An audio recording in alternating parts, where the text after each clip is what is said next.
Hey guys, welcome to my fabulous world. Another day, another opportunity to connect with you. It's June Youth Month, and I've been talking to young people, but also it's important to talk to people who work with young people, either at universities or in communities, in different spaces, because they are our now and our future. So before I start, let me tell you, I'm going to be talking to Jerome. Let me just say I'll be talking to the Dean of Students at Wits University. Yes, I am back home at Wits and I'm talking to Jerome. But remember, I want you to subscribe. We're chasing that 100,000 subscribers by the end of the year. And remember to also click notifications so that you know when we have a new episode dropping.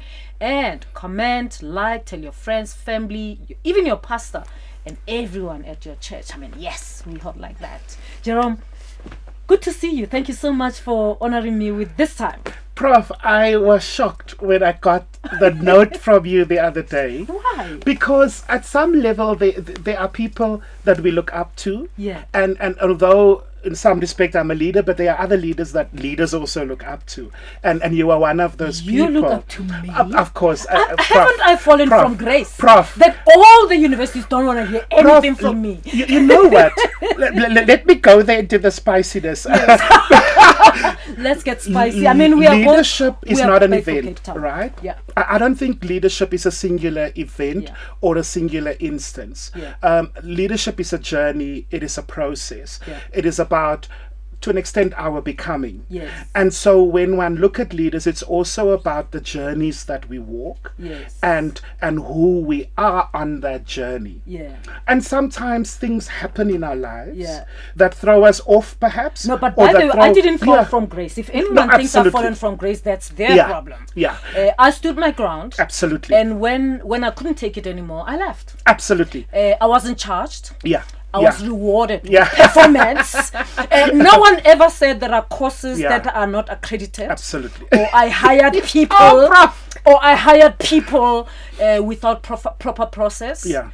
Or I committed GBV. Yeah. Or I ate money. Or I spent so much money on that. Those. In fact, None I saved of the university money. Yeah. And it's important to always repeat that. Yeah.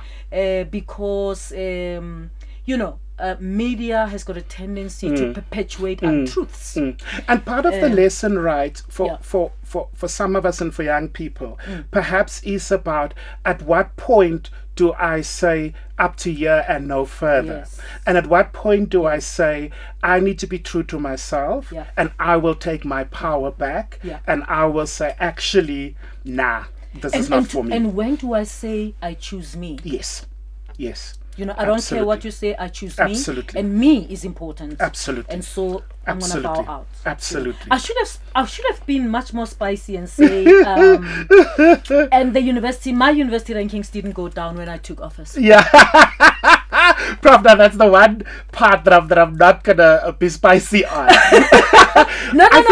Remember, if UCT rankings had gone down after I took office, it would have been a big fraud. By the way, the first question I was asked when I got to Senate, the rankings had got down, but I was in VC. I had just come into the university actually, and one professor at Senate said, "You must promise us that the rankings are not going to go down." I said, I'm an academic. I'm a B-rated academic.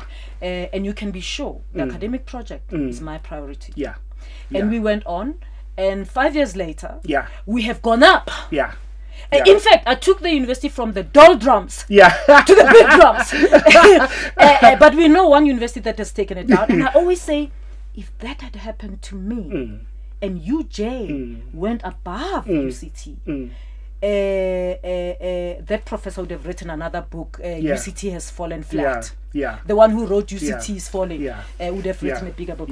But that's the world of patriarchy and racism that we live in, unfortunately. No, I am with you on that. But there was another important thing that I think you said in this reflection, which was about how do we center the university to become the core of what it is? Exactly. Right? And so you spoke about this idea, I'm a B-rated scientist, I'm an academic, and what I'm coming here to do is to center the university around the academic project. Absolutely. Right? And so the lesson, I guess, for all universities is around how do we come back to the core of who we are Yeah. to our central mission, Yes. which is the academic project. Yeah. And when you center on the academic project, the ratings will follow. It Yes. has to. Absolutely. Right? Absolutely. Focus on what is right, Yes. the basics and all of that. And when the leadership has the focus right, that's when everything else will fall into place. Absolutely. And of course, students are at the core of that. Yes. I mean, and people don't understand that Yeah. we are largely here because of students. Yeah. I mean, one of my critiques, the biggest criticism that they level against me, is that I care more about students. And I say, but you should be happy. Yeah. What do you think? I mean, shouldn't we care more about students? I mean, not that other things or other people don't matter. But here for me, our mission at the core of it is human development. Yes. At the core of who we are is about people. It's custodians of our future. And so, of course, it has to be centered around young people and, in our case, students. Yeah. Right? And we often forget that. We often forget. And so I often speak to my team and I say, we must also remember the contextual stuff that we find ourselves in. That this is a transformative experience. This is about the future. This is about the country. Wits, in Wits' case, 100,000 applications for 6,000 places. Every student that walked in this door earned this place. Exactly. Right? Whether you're from the village, Yeah. whether you're the CEO's child, you Exactly. earned your Or the space. politician's son. Or the politician's son, whether you come from a child-headed household or you were in boarding school where mommy did everything for you, you earned your space. Yeah. And we've got to respect that. Absolutely. We've got to respect and hold that. Yeah. And it's when we reconnect to that vision, I think, and that understanding of what it is that a university is about. We bring people from all corners of the world, the brightest, the most talented, and we come here, we nurture, we create space, and we push back to society citizens Absolutely. who are here to make our world better. And that's what the mission has got to be. Absolutely. And you say it so well, Jerome. I mean, they deserve to be here. Yes. But of course, they are 18. Yeah. And of course, some of them are 16. I Yeah. mean, you know, we've got underage We do. students. Yeah, We and do. we take it. But We do. they are here. And when we welcome them to university, I mean, often when I used to talk to parents welcoming them to university, I used to say to them, you know, you giving me, just you handing over your child to me, they become an adult. Yeah. Yeah. So one day they'll come back home. It might be in the first 3 months. Yes. It might be 6 months. It might be 2 years. They might start asking weird questions about the God that you introduced them to. Absolutely. Everything that you have taught them. Everything. Suddenly they're critiquing it. Everything. Because they're young people. Because they're young people, and because that's what a university must enable you to do, right? And as a parent, we must believe that the core of what we've taught will not be lost. Yes. That it's okay to explore. That it's okay. So I arrived home. So by the way, I arrived home with blonde hair. After 6 months. No, it wasn't. Okay, it took a bit longer. So I was the kid from the farm who arrives at UCT, domestic worker's mother. Wow. Bag that was bought on account at Markham, bedding at Pep Store's lay-by. Here I arrive, right? Yes. And it's this foreign world. Yeah. And I feel like an imposter daily. Yeah. Right? Every single day. So my first year to an extent was tough. And then in my second year, I started kind of finding myself and I started just getting involved, which is why clubs and societies and student leadership is so important because it creates this home. Right? The sense of belonging and of community. And so by the end of my second year, I actually lost a bet. But and so I dyed my hair and I went home. And my grandmother was like, "In that," Afrikaans, like, and I had to explain, but who is this person? What is this about? But at the same time, allowing, because it was also about, is the core still there? Is the core in terms of your beliefs and what you're about, is that still there? Perhaps expanded, perhaps developed slightly, perhaps new values adopted even sharpened along the way, all of that. But but it's still Jerome Still there. who has Yes. grown. Yes. And he's been to university, so yes, it's another world. So when I used to call my grandma, she would say, I would complain about whatever, and she would say, I don't understand what you're talking about. Yeah. But you have chosen this path. Yeah. And what I can do, just know I am praying for you. Wow. We're supporting you. And when you need to come home for a weekend, just come. Yeah. Right? We are still here. Yeah. Now, when I think about this in how I today work with young people, I often reflect around my own journey and my own journey of becoming and the difficulties. And then I often think about this holding space, and that as a leader I create, it's the soft landing for the girl from the village. So how we think about orientation, what do I say at welcome day? And one of the first things I say is, you belong here. Exactly. Right? You Yes. didn't come in by a side door. Yeah. Nobody did you a No favor. one, no. Yeah. Your marks. Yes. It was when you were studying under that candle with the candlelight, Yes. or in the street, or wherever, Yes. you were actually investing in this moment. So you belong here. Yes. This is your place. Make it your own. Yeah. And I often laugh because I use the example of the Sunflower Society. Yes. Like, we have all these clubs and societies Yeah. and things, but perhaps there's something that doesn't speak to you. Yes. Perhaps you're about sunflowers, right? So start want the to start- Sunflower Society. No, Jerome, you must have talked to our students, because our students at Kulindini told me that they have a Long Street committee My word! and a Long No, Street society. And a Come Long on. Street- You must have left it there. No, but it's this idea, right? Yes. That at university I can organize. Yes. Right? Yes. That I can say, this is what I'm passionate about. Yeah. How do I convince others, To join me. to join me on Yes. this journey? Yes. So how do I start my society? How do I convince the SRC to approve it? How do I convince the university to give me money? Yeah. Now how do I think about how I spend public money? Yes. Because suddenly it's Exactly. subscription money. Yes. And I need to account for this money. Yeah. And I need to go back to people and say, is this our program for the year? Yeah. Are we agreed that this is the program for the year? And if I stuffed up, how do I account and say, guys, I know we said the hoodies will cost 200 much. rand, but the reality is that it's 500 rand. Do we still need them? Do we still need them? And how do we now negotiate Yeah. the space? And so how do we help students to understand that in the small university space, these lessons are applicable to life, Exactly. to the world beyond? They're gonna get out of here and lead. Absolutely. And lead society. Lead society. Lead us. And so this is the space, which is why it's frustrating when some people say, well, actually, the students are a nuisance, because actually this is the core of who we are. core, yeah. It has to be the core of who we are. And if we don't take it seriously, Jerome, I mean, the reason why I wanted to talk to you as a dean of students at Wits, and I'm talking to other deans of students, is that, if we don't take that seriously, as you're saying, we actually do an injustice to our country, we do. because these are the people that will unleash Yes. to the country and to the world. Yes. So what are we doing? Yes.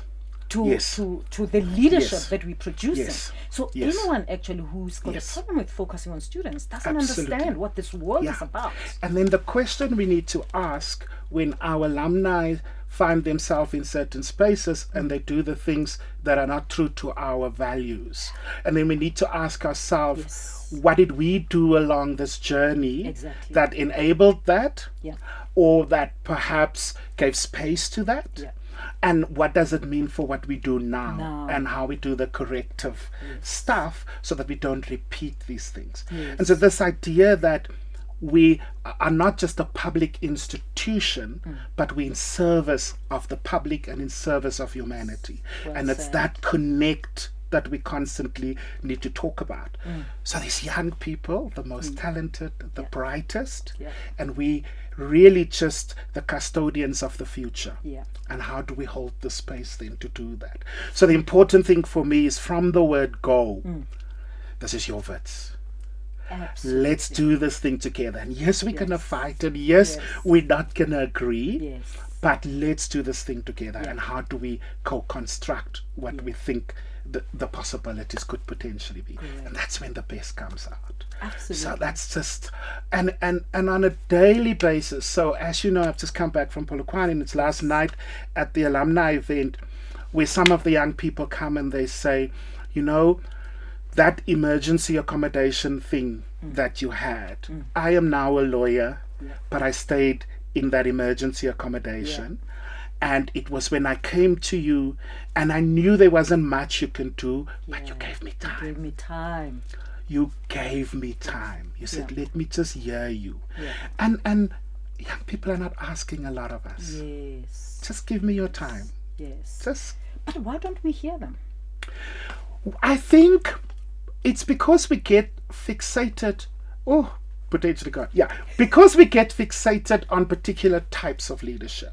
Right, because we see the politicians whom the media often focus on, and we open our newspapers and it's the loud ones and the exuberant ones and the ones that are doing stuff, when actually, and universities should learn to do this too, when actually we should take the step back and not just in June but all the way through the year put the spotlight on what young people are doing. Yes. And give a sense of the range, the diversity. And I am inspired on a daily basis when I just see what students are doing, often from very little. Yes. Very little. And often just because someone was kind to me along the way, and I too want to extend that kindness, right? Yeah. Tens of students, if not tens of thousands of students, will spend this June in their village or in their township helping high school kids, either with math or just apply to university.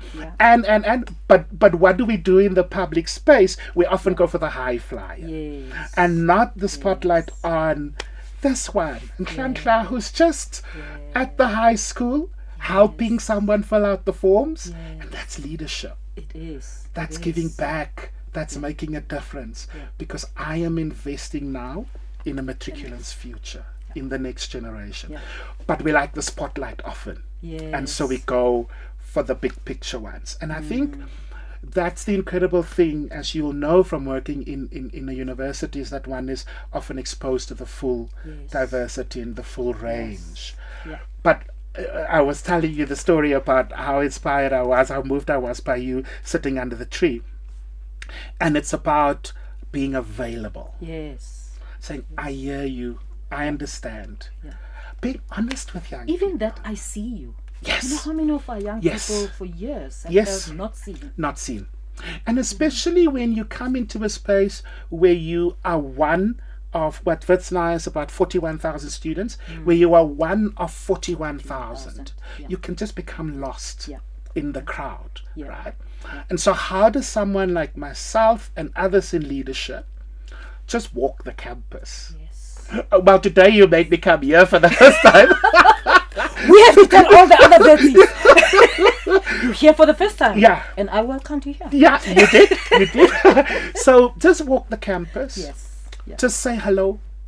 Just say hey. Sometimes when I leave late in the afternoon, and I often see a student just sitting in the passage and just going, then just, hey, are you okay? Is everything okay? Why are you sitting here on your own? You don't look okay. Often they're like, no, I'm just taking a breather. But say every now and again there is the student that says, actually, I don't have a place to sleep, or I don't have money to go home, or whatever the case might be. And how do we then hold them? Which is so important. We need that kind of care on our campuses. But of course, you have the big responsibility of going beyond that care. You and I wanted to talk about some of the programs that you do. There's lots that we can talk about. I want to focus on the leadership development programs. Because I've been talking to young people about student leadership and youth leadership, and somehow I feel like it's waning. You know, I spoke to Mascole last week. He's on my podcast. It's published already. And saying to him, but what's going on with student leadership? What is it? What does it mean today? And I just want you to share with me your ideas about student leadership, but then but also the programs that you're doing at Wits. So I think student leadership is at a space where it's needing to ask itself some tough questions about its purpose, about where it's going, about this idea of a common future, common struggle, which is perhaps not that clear as it might have been 30 years ago. Yeah. Right? So when I was a student leader in the mid-90s, we knew it was a coming together, it was just democracy, it was exciting, we're now putting the systems and structures and stuff in place. Yeah. Today, there are so many potential causes Yes. that students can rally around. And so I think it's often the question around where we think we would have been, the promise we make young people as they come through high school, Yeah. and then they arrive at university, and perhaps sometimes there's a moment that says there's a complete disconnect because we think where we think we should have been and where we think we should be going. But I think students and student leadership, while it's going through that questioning phase and a kind of a what is that big coalescing thing, I think at the same time, students in very many different spaces are leading in the spaces where they're finding themselves. So here we have, for example, a volunteer program where we give, so it's a food program, we serve, it's about 1,000 meals a day to hungry students, and then another 3,500 meal packs a month that go to students, right? But that was student leadership who started it. Right? So they came and said we need to have food gardens and identified spaces where we can have food gardens, and they are the volunteers who pack the meals, who serve the meals, who make sure that all is okay. And as the university, it's about how we support that. Right? Yes. So my budget kind of underwrites the meals Yes. as we fundraise, as we do whatever. Yeah. We're now employing a farmer to come and help the students so that when they go through the gardens that they work with someone who knows, and they can be taught around what is the soil, how does it come together, what do you do when. Yes. But we then also link in the first year class. So part of the orientation is what we call the grid, and it's first year students going to pack meals. Nice. And as they pack the meals, Yeah. we talk to them about the context. Yes. What are you coming into? This is the most unequal society in the world.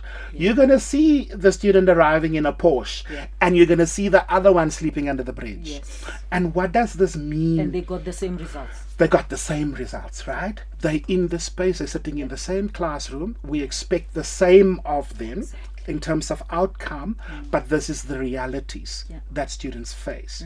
And that's kind of part of the entries to say, you're a Witsie now, and as Witsies you have a responsibility beyond yourself. Yeah.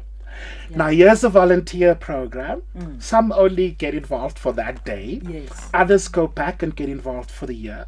Many of the residences get involved and do sanitary pad drives, and so the boys' residences typically would fundraise sanitary pad drives and take it there, so that we are also able to give a dignity pack Yes. to some of the students. So here's your meal, here's a dignity pack. It has toothpaste, it has soap, it has all of that stuff to help carry you.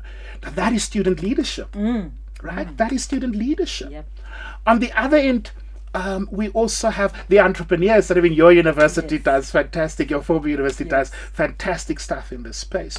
But yes, students have pushed us as Wits to think deeper, to think more, to be more creative in terms of what we do. And many of those programs are actually run by the students themselves. And so we now, next month, in fact, opening a student entrepreneurship hub in the Matrix, to create that space where they can come and they can dream and they can be and they can challenge each other. But for us in leadership, it's about, so when I go to this competition internally, what do I say to this 140 students who've put themselves forward, who've made themselves vulnerable to be judged? Yes. And so what we talk about, so often say to them, no, this is an investment, right? Yes. 5 of you are going to be deemed winners Yeah. in the various categories, Yeah. but actually what was the learning experience? So let's not focus on I didn't get On the the winner. prize, on the winner. What did I learn along the way? And how do I use this network of other entrepreneurs to build my own network, supplier chain, customer Well, I base? always, I mean, as you know, the entrepreneurship thing, I led it at UCT. Yes. I led it. I didn't Yes, give it absolutely. to anyone. And I often tell them before they go to the national, because we had many. Yeah. And I told them the story, the story of Jennifer Hudson. Yes. That Jennifer Hudson was in Idols, but she didn't She win. didn't win? She wasn't even number 2, I think. No. She was in the top 3 or something. Yeah, somewhere around there. And then I say to them, do you know who won in the year of Jennifer Hudson? And they don't remember. I'm like, this is how the world works. Yeah. It's not about winning. But the people who don't win among these 5 might end up being the top business person. Absolutely. There's no telling. Absolutely. And we have such a powerful example of that. This young lady, Faith, who was at the finals last year, of course, didn't win, but kept on going, and we did a lot of work post that to help her process and understand, who now has a venture capitalist interested in the business and to invest in the business. So it's this, so it's this process, right? It's not an event. It's not a singular event. Of course, there are moments in time where the leadership shines. So we think about 1976, that moment in time where a group of young people said, genoeg is genoeg. Right? We're going this way. There's that moment in time with Chris Hani's assassination where Madiba said, yes, we could, but we're going this way. There are those moments, but more often than not, it's also the process. But if you think about even those moments, they produce different people. I mean, the Rose Must Fall moment in time, there are people who were not on the podium speaking or whatever, and you would know Siyabonga Chika, who was playing the guitar, and he was in PASMA. He completed his doctorate in Oxford, and he's now, I think he's an academic in the UK. But I remember having a conversation with him, and him saying that movement gave him so much confidence. He said, Prof, for the first time I got into the Dean's List. I owned my voice. I wrote an essay with the understanding of what I'm doing. So whilst there are leaders and there are people who are seen, they will be celebrated and written about, there are people who are following or who are in the second rung or whatever, who are also finding themselves. They are becoming something through this process. Through that movement, right? So there was this example of the young lady who this year, in the midst of our protest at the beginning of the year, who spoke to the father. And the father is an academic, and they're white and fairly privileged. And the father expected the daughter to condemn. So the father was like, oh, the inconvenience. Oh, you know the stuff. I couldn't get in this morning. I couldn't do whatever. And the daughter asked the father. So the academic, in fact, told me this himself. He said, my daughter said to me, but what would you have done if your very existence depends on this opportunity? Right? Now, we might not agree with the strategy and tactics and all of that stuff, but at the heart of this, it's a cry of a talented young person who cannot get in purely because of money. Right? What would you have done? And the academic says, sure, Jerome, I was so ashamed because I had to think, right? And it's in those moments where this young person becomes a level of leader, challenge a professor at my dining table in my house. Hey, Dad, check your privilege. Check your privilege, right? And so it's in these moments where the other things arise. But in these moments, which sometimes for us in student affairs is a tough space, because I am management, but I'm also the student's advocate, and amplify voice, create space for voice. And so often I'm the one to whom the anger is directed. But in those moments, what do we even do with the so-called naughty kids? How do we speak to them and say, hey, this thing you're busy with, What does it mean for your journey? What does it mean for where you're going on your own path? What does it mean for your leadership? What does it mean for you where you are today? Have you thought about this? Have you thought about that action? Or sometimes just to say, hey, I know you're hungry because you were toying all day. Let's go and eat. Let's go and have a burger. Yes. Right? Yeah. Because we cannot also give up on the ones that we think are the naughty ones. Yes. That's exactly where we should zoom in and say, hey, that energy, that can do, that gutsiness, how do we work with that? Yeah. How do we give that space and opportunity to find expression? And how do we now work with you also around the solutions? Yeah. Because we hold the future. We're custodians of a future. But in a way, that's also the moment or opportunities for leadership to emerge. Yes. Like your food, student feeding scheme. Yes. Yes, yes, that's how it's and that's the opportunity for that to emerge. That's the opportunity where the SRC this year they went to clean the streets, and that was didn't powerful. that was powerful. We circulated right? it to our SRC, by the way. That's Check right. this. Yeah. And then the Motsepe Foundation came on Yes. board and of course gave all the the SRC's universities, funding. Yeah. But our SRC, both last year and this year, what a lot of people for this year perhaps don't know, because the focus was so much on the protest, was that they actually raised around 10 million rand, right? Now the difference that made in the few hundred students who they were able to help's lives.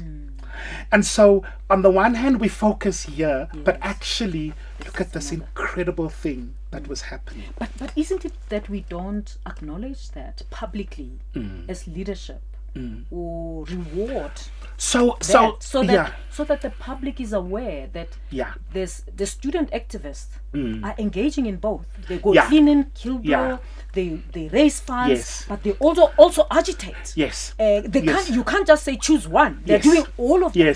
Yes. So we do. So one of the initiatives we have is what we call the Student Leadership Awards.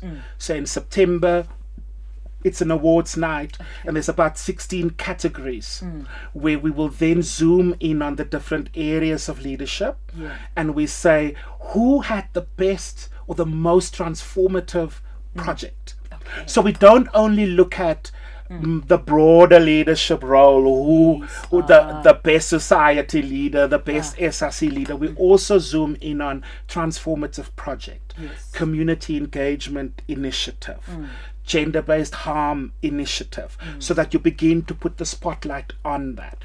And at the end of 2021, at Wits, we approved the co-curricular transcript. So student co-curricular transcript, where we will now formally, on the academic record as an attachment, acknowledge student leadership in a range of different categories. That's like the UCT does. Doing for It's gonna go onto the transcript, and we're working out the SRC leadership, my A. Bailey travel opportunity. I got the medal for whatever in whatever sport, and so how we pull that together. Then one of the others is a dialogue series, and we call it the leadership roundtables, where we expose students to debates and discussion around topical issues. Right? Come together in a circular format. We're all equals around this table, and let's discuss global climate change. Let's discuss Russia and Ukraine. Let's throw all of that in there, so that they also get exposed to different ways of thinking. Right? You're the ambassador for Russia. You're the ambassador for the Ukraine. Negotiate. Try and understand. You should listen to my podcast on 16 June tomorrow, because two of the students that were on my roundtable are from Wits. Oh, great! And they actually said that there isn't opportunity for that. No, they are not new students. But anyway, you can. I mean, it was really. They were not talking necessarily about. Of course, there's times when they refer to Wits, but it's quite heart wrenching, and you should listen. And it got me worried about what are we doing to. Initiate young people into these debates. Part of the challenge is, how do we find the right platforms to reach the young people in their full diversity, so that they understand and have a sense of all these things. And I often get worried that there's so much happening in the world, so much happening in campus, all these messages going out, and so how do we find the right ways and platforms to reach students around this? I mean, you'd be aware of the webinar series that we ran, where we were in conversation with, right? So that was kind of during COVID. We still need to do the work, but what COVID did was suddenly we realized actually we're not as distant as we thought we would be. There's Zoom, there's Teams. Let's pull together, and so that's what we're doing in that space. There's also now a postgraduate book club. That I started last year, and the idea was, you're a postgraduate student, you're meant to think deeper, and more. So are you reading? Right? Are you reading? Right? Whatever, are you reading? Right. So what we do is it's about once a quarter, so it's only 4 a year, but so my office would then, we work with a group of students, the Postgrad Association, let's identify the books for the year. I then have a little budget, I go and buy the book, and then I stalk the author on social media. And then you get the author to come in. Then I get the author to come. So it's 4 students in conversation with the author. Around the book. So I give the students the book in advance, so they must read. So we'll do the same with your book, with your memo. It's gonna come out after June next year. So what we do for is a good reason. So we buy the book. I give it to 4 students that we identify. They read the book. So the last book was it's a Doctor of Hearts, the Bongani Mayosi book. Yes. So we of course, asked. Judy was that was an easy one. So we got Dr. Judy and Kopano, the authors, and we gave students the book. So it was two medical students and students from outside the medical faculty, and then I arranged this gathering. And then they come and they're in conversation with the author around the thought processes, the what stood out for them, and it's this wonderful opportunity for them to just engage and just conversate. And I mean, we're now it's June, so we're about to go into our emerging leaders process, where students who are thinking about leadership are able to come and they go through, it's about a 2-month program about introspection. There's projects where they are taught certain skills around leadership, where they're just able to get involved, right? The one that often is not seen as actually leadership development and preparing our students for the broader world is SRC elections. Right? It's democracy. In action. Right? So from the first moment of interaction, how we talk to candidates about rule of law. And in our case, rule of law is the Constitution. It's the electoral framework. It is the how we connect. It is the how we disagree with each other. How we run clean campaigns. The integrity in the campaigning. Putting myself forward, my messaging, how I think about my messaging. With the student body, and I kind of write this letter to the student body, and we engage the students, and we talk about how, as a citizen, once every 5 years, I get this opportunity to elect my leaders, who's going to kind of give the framework for the next 5 years. Now, the SRC elections is about my voice for the next year. So how do I think about who speaks to me, who doesn't speak to me? How do I think about giving this structure the credibility that it deserves to speak for me? And then we talk about those who came before us, who couldn't participate in these structures, who didn't have access to these rooms that SRCs now have access to. So how do you participate? And then once they elected, so it's my first conversations with now the elected SRC, is who is in this room and who is not. Whose voices are here and whose voices are not here. And so how will you, as a leader who claims to speak for all of its students, how will you bring the voices into the room that doesn't come natural to you?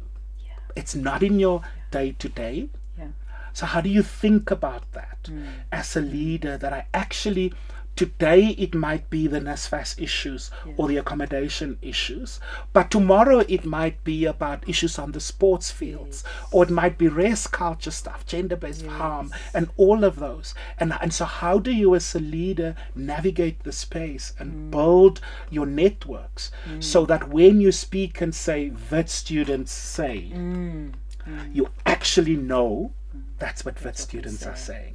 And how do you account back to them? The same with the res leadership. So I'll say to them, as part of their induction program, and so we talk a big thing around inclusivity and what is inclusivity, because everyone is like on this inclusivity tip, right? So what does it mean? Is it inclusive because you are there and your people are there? Or is it inclusive because even the people that don't look like you, that don't sound like you, that love differently, that they are also in the room and we can now co-construct? Right? And so how do we think about that also in the leadership space as we journey with the student leaders? So the induction programs, the SRC elections, the emerging leaders, the round tables, the book club that we run. We are now working on a leadership conference with the SRC, and then there's the projects that they run. So whether it's the sanitary towel initiatives, and pulling that group of students also under your wing and saying, how do we do this? So in the sports space, we are now having with the Sports Council, and we're talking about what is sport, and how does leadership find expression in sport? Because if we look at sports leadership in the country, sometimes we also wonder what's happening here. But what is your responsibility? And how do you run sport here at Wits and think about your positioning in this space, right? And so it's all these sorts of initiatives. So there's the Civic Leadership Program coming up now, which is focused on democracy. So the Constitution, understanding the various branches of government, who they are, what they're about, debating the constitutional issues of the day. What's the Constitutional Court? So we even take them to the Constitutional Court where they can go and have a look at that. Towards the end of last year, we took a group of students to the Holocaust Museum to say, look, it's the Holocaust, but it's also the genocide, right? And so having, and in fact, it was the SRC leaders to get them into that space where they can think about. In 94, we were celebrating freedom. And other people. And in Rwanda, there was a genocide, right? And how do we think about these moments? How we have failed each other as humanity. How we have not done, and what does it mean for us today as we think about contestations and nation state stuff and people wanting to close borders, and what does it mean for us as we exist in this world? And then there was a beautiful one with the Nelson Mandela Foundation, where it's about Nelson, and this was in partnership with the University of Edinburgh. We did it towards the end of last year, and we're hoping to do it again this year. But taking the students again to the Nelson Mandela Foundation. We took them to the African Union sitting here, the Parliament sitting here, and there was even a day where they went to Wits Rural to also get contextual kind of understanding. The Pan-African Parliament, there was yes. no punching up on that day. No, well, that was a day where it seemed they just did everything. It was a beautiful display that was happening. but it was then also about, pushing the thinking beyond our borders and our place. So one of the entrepreneurship things that we've just launched, which will be part of the hub that we're launching next year, which just joined AfriTech. So this continental network, MasterCard funded, around the tech space and so on. And so we in the student space. So we went with a group of students to Rwanda just to give them that exposure. Our deputy dean has just come back from Egypt, and now as part of the launch, we will have students students from all the AfriTech partners coming here Nice. to interact with our I'm student just thinking, as you're entrepreneurs. talking, isn't it an opportune time for the student leadership to engage with the Johannesburg mayor and his Yeah. team? No, it Or is. even And the issues that are even under even debate yeah now, yeah like, the you know. issues that are there, and it's interesting because I had the local councillor for the ward here about 2 weeks ago, and we were at the moment just at expression of intent level to say, how do we get our students to understand this ward, which includes, well, it's Braamfontein, but it includes the inner city. It includes parts of Hillbrow. Okay. And how do we think about our place in this ward and our place in the city? And so certainly the idea of needing to connect with local government and how we think about local government and how we think about our students engaging with local I mean, government. I'm just thinking this morning I was listening to a debate about Kwamanda, who of course is arguing that the fact that he's got grade 10 certificate Yes. doesn't mean he can't do the job. Yes. And of course other people coming in to say, well, if we allowing that, what are we saying about expertise, developing discipline that comes with studying?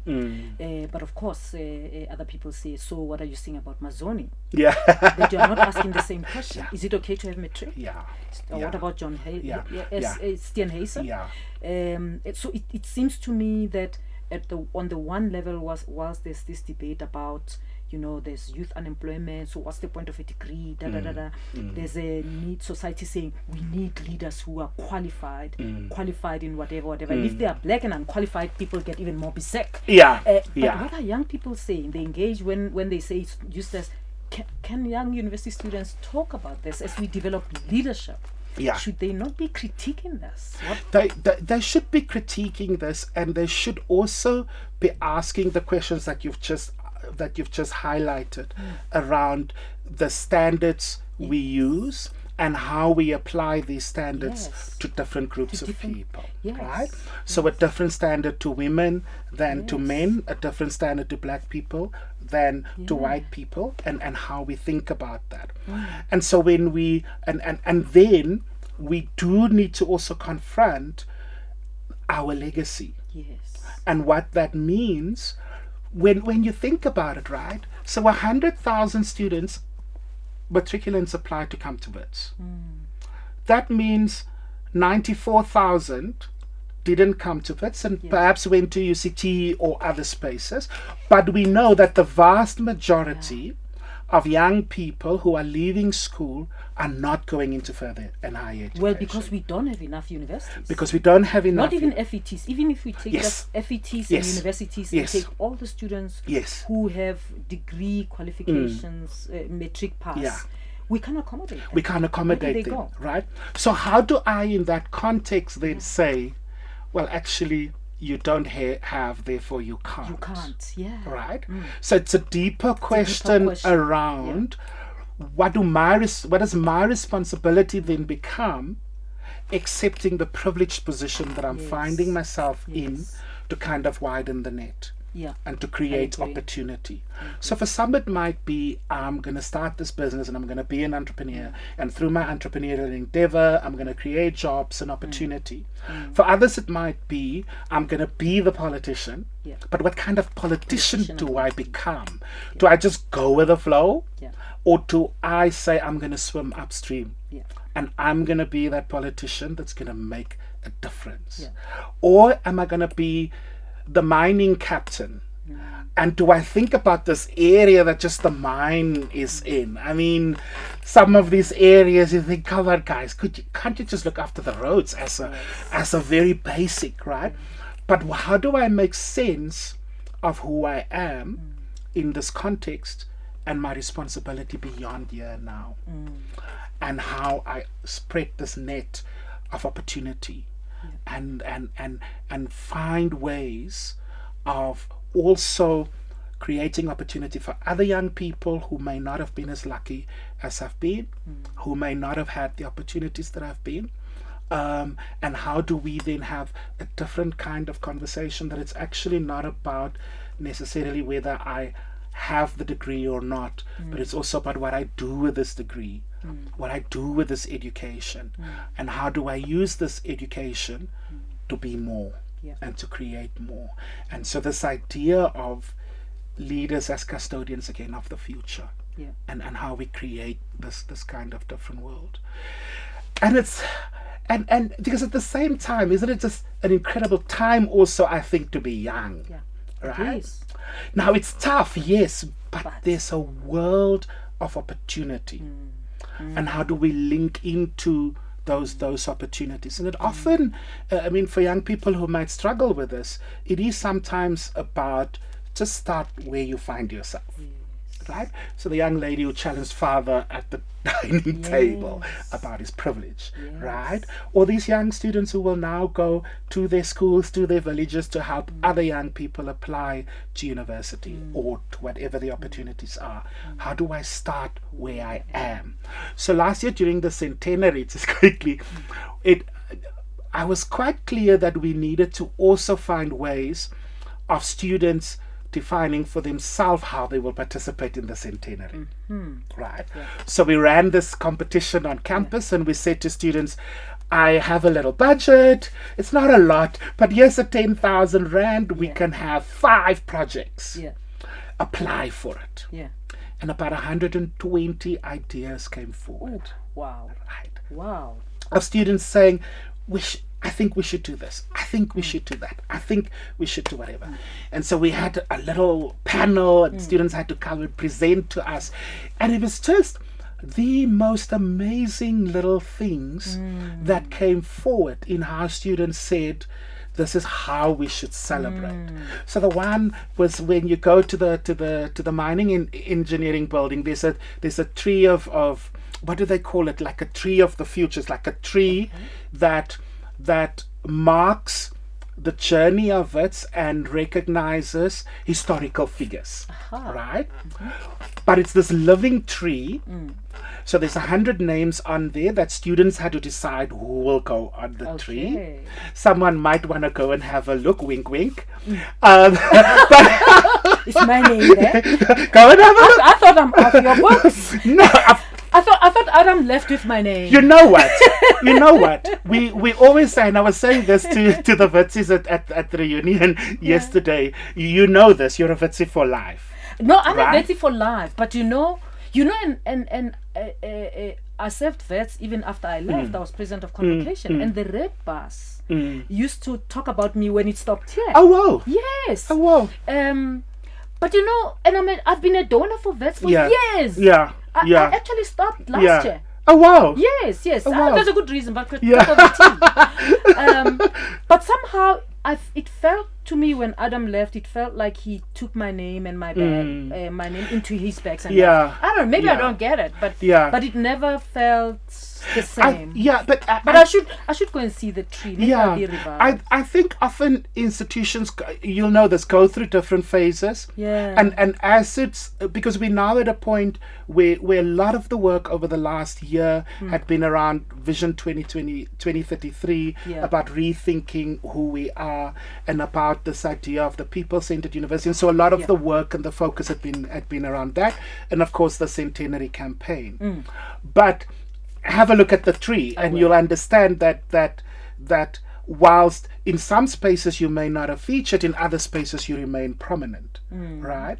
And which is why at the time I was purposeful. It's like, no, we must also have her as part of the series. And I believe that you're coming back this month or sometime. I'm unemployed, so I don't talk for free anymore.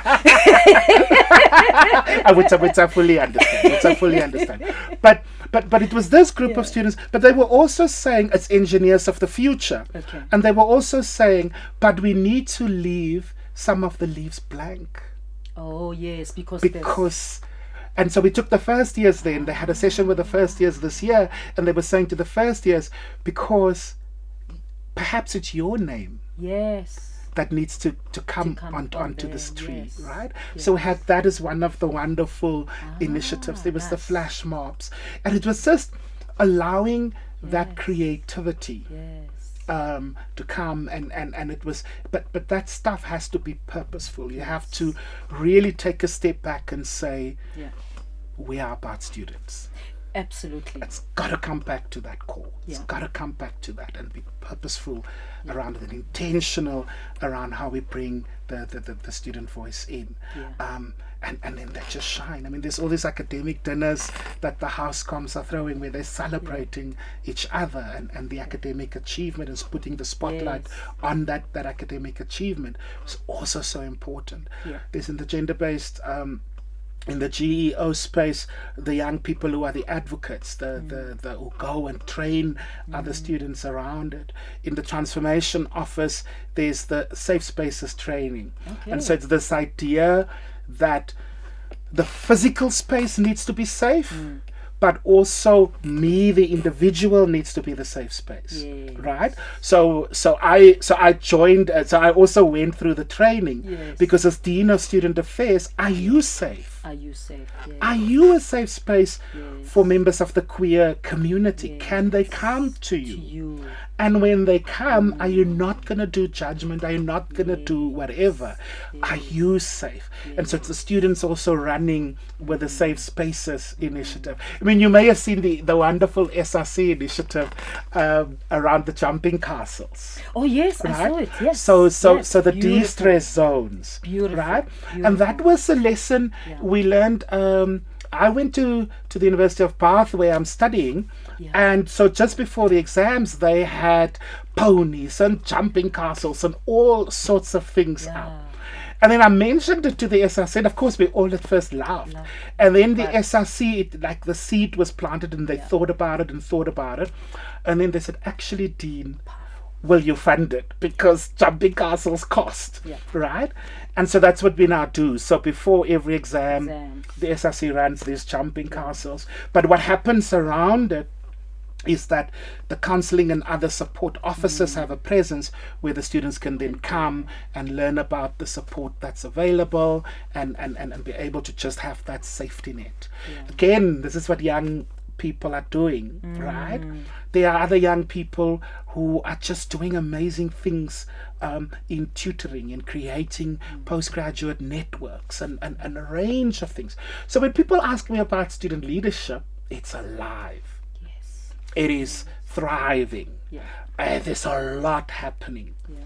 But there is, I guess, at a central level, also layers of questioning around purpose and what we're doing this for, and what is that bigger picture thing, what is the struggle about, and how do we define the struggle. And I think post Fees Must Fall there was this moment, and now post Fees Must Fall there's also this questioning around the free education, did we really get what we want, and how do we think about this, but what does this mean for us, and how we pass the baton, do what we do, but how do we pass the baton on to the future.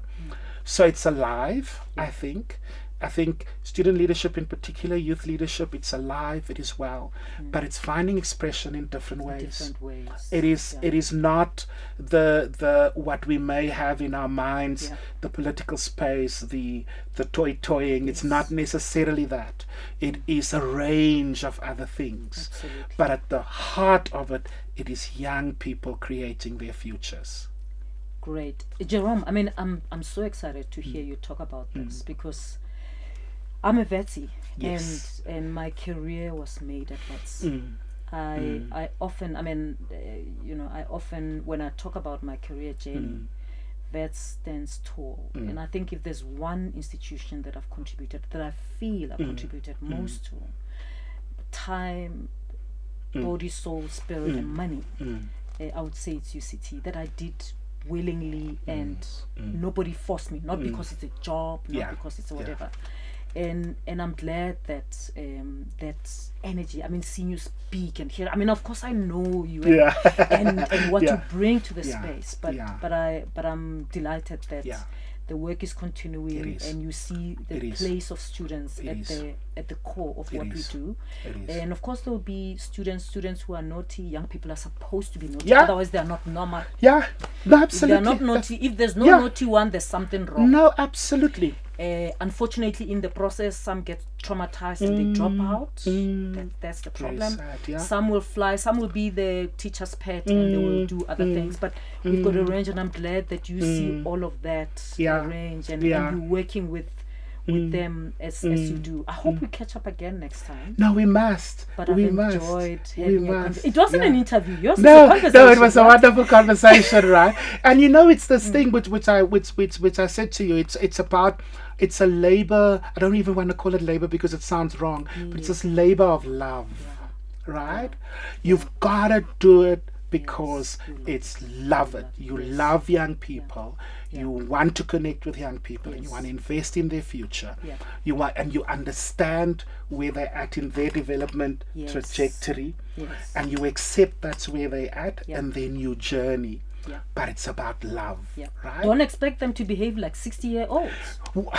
I mean, I'm 20. Why should I be 60? Exactly. I'm 20. And it's in this, we were all students. It's this phase of our lives that we have time and space and opportunity to push the boundaries. Press all the buttons. And they've got to press the buttons. Yeah, that's what it is. They've got to press the buttons. And so we talk about we're trying to make this an institutional. So in terms of this new student affairs strategy, we're talking about the three kind of buzz things. It's about for students. So what are we doing for students? What are the services? What are the support initiatives that we're doing? But importantly, with students. So for students, with students, journey with them, help them understand, tap into the creativity, doing it together. And then the last part, it's for good. So how do we think about for students, with students, for good? Good of humanity. Better. So it's not good enough that I'm the best physics student in my class. But what does that mean for our world? And so you're the best leader, but what does it mean for the world? So the best, not in the world, not just in the world, but the best for the world. Absolutely. It's gotta be about that. And it's a labor of love. Great. Thank you so much, Jerome. Thank you for joining me. Thank you. And thank you all for joining me. Again, remember that it's important to live your life authentically. I hope today's conversation inspired you, and I hope you take whatever learnings from here. And one thing that Jerome said is that process of becoming. I don't know if you said it this time or before the show, but we are always in the process of becoming. You're not gonna get stuck at being 20. You're gonna be 26. You're gonna be 30. You're gonna be 50. Live your life at 20 as a 20-year-old who's responsible, who understands that we have a future. Be yourself and do you. See you tomorrow.